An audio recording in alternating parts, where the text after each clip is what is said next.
نبی کریم صلی اللہ علیہ وسلم کی مبارک زندگی پر نظر ڈالیے۔ 63 سال کی عمر سے ابتدائی 25 سال عنفوان شباب کا زمانہ انتہائی پاکیزہ اور بے داغ گزرا۔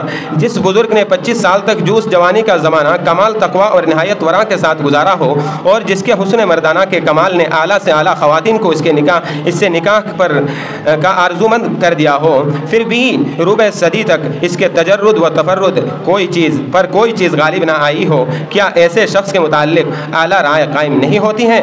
جس مقدس ہستی نے 25 سے 50 سال تک کی عمر کا زمانہ ایک ایسی خاتون کے ساتھ بسر کر دیا جو عمر میں ان سے 15 سال بڑی ہو، اور اس پر بھی مستضاد یہ ہے کہ اس سے پہلے 2 شوہروں کی بیوہ رہ کر کئی بچوں کی ماں بن کر معمر ہو چکی ہو، تو ان کی نسبت کوئی شخص یہ کہہ سکتا ہے کہ اس تزویج کی وجہ وہی تھی جو عام پرستاران حسن کی شادیوں میں پائی جاتی ہے۔ پہلی بیوی کے وفات کے بعد آپ نے 50 سال کی عمر میں 50 سالہ بیوہ سودا رضی اللہ تعالی عنہ کا انتخاب کیا۔ حالانکہ ان دنوں میں قریش مکہ آپ صلی اللہ علیہ وسلم کو کسی بھی حسین و جمیل عورت سے شادی کی پیشکش کر رہے تھے کہ آپ علیہ الصلوۃ والسلام اگر تبلیغ سے باز آ جائے تو مکہ کی سب سے حسین عورتوں کو آپ کے حوالے کرنے کے لیے کفار مکہ تیار تھے، لیکن آپ ایک 50 سالہ بیوہ عورت سے شادی کر رہے ہیں۔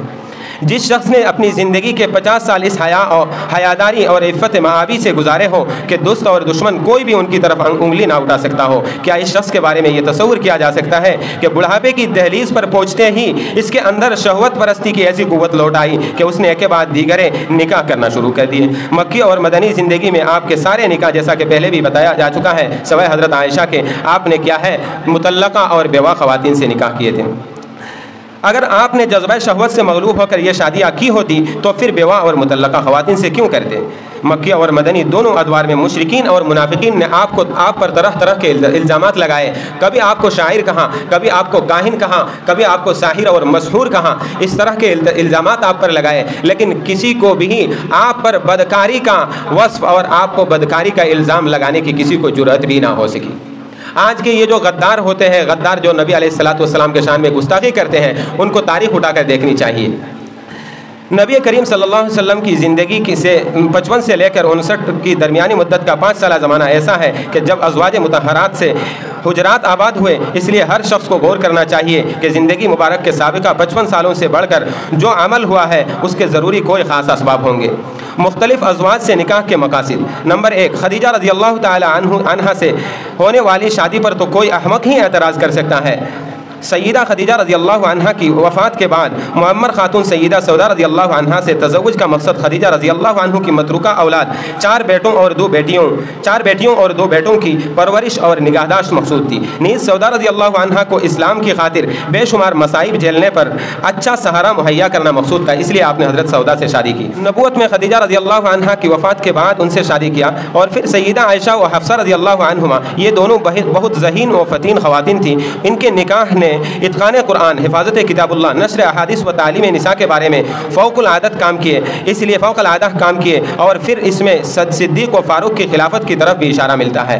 آپ نے حکماً ازواج مطہرات رضی اللہ عنہن کو ارشاد فرمایا تھا کہ میرے ہر قول و فعل کو نوٹ کرے۔ حضرت عائشہ رضی اللہ عنہ جو بہت ذہین، زیرک اور فہیم تھی، نبی کریم صلی اللہ علیہ وسلم نے نسوانی احکام و مسائل کے متعلق آپ کو خاص طور پر تعلیم دی۔ نبی کریم صلی اللہ علیہ وسلم کی وفات کے بعد صدیقہ عائشہ رضی اللہ عنہ 48 سال تک زندہ رہی، اور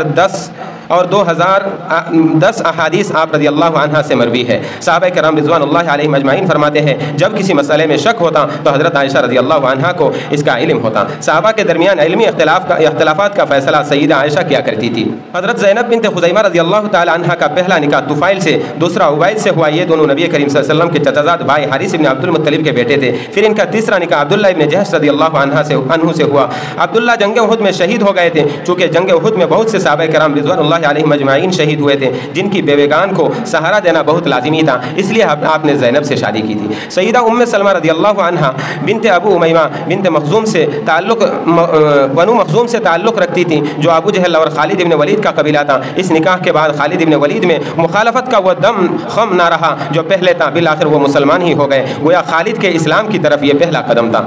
اسی طرح حضرت ام سلمہ رضی اللہ عنہ کی روایت کی تعداد 368 ہے۔ معلوم ہوا کہ ازواج مطہرات رضی اللہ اللہ عنہا کے گھر عورتوں کی دینی درسگاہیں تھی، کیونکہ یہ تعلیم قیامت تک کے لیے تھی اور ساری دنیا کے لیے تھی، اور ذرائع ابلاغ محدود تھے، اس لیے کتنا جانفشانی سے یہ کام کیا گیا ہوگا اس کا اندازہ آج نہیں لگایا جا سکتا ہے۔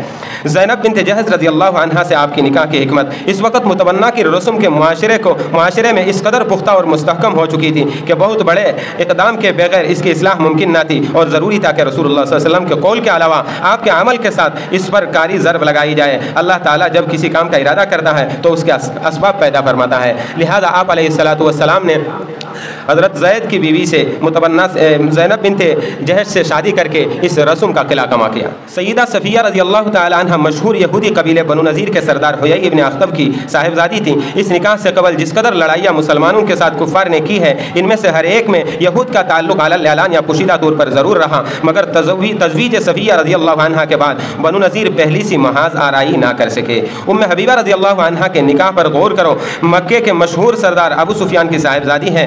احد، حمراء الاسد، بدر الاخرى اور احزاب وغیرہ میں ابو سفیان ہی کافروں کا سپہ سالار تھا۔ اس تزویج مبارکہ کے بعد دیکھا گیا کہ کسی بھی جنگ میں مسلمانوں کے خلاف فوج کشی کرتا ہوا ابو سفیان نظر نہیں آئے۔